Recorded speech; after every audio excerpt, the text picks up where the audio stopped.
Padala ako ng pera. So, nandito. Yung mga sapatos, oh. Mga sandals. Lang tayo.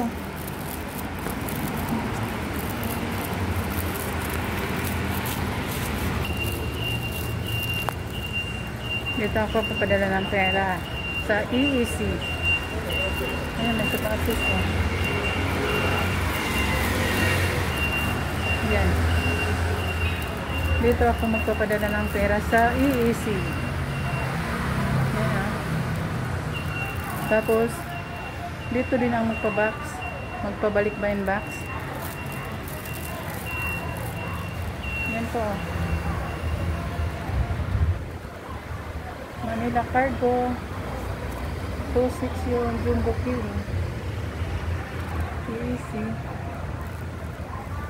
Diba? Ito yan, oh.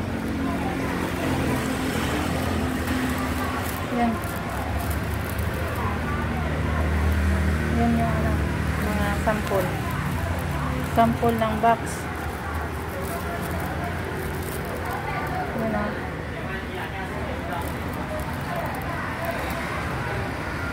Ito yung ganito yung ano,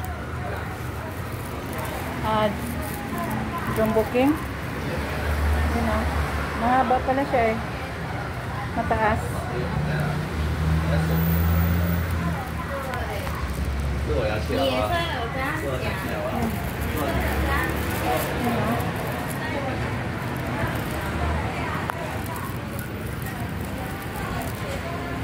Yan ang EEC.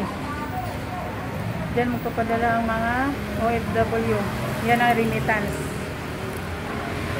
Diyan din magpapabalik ba yung box.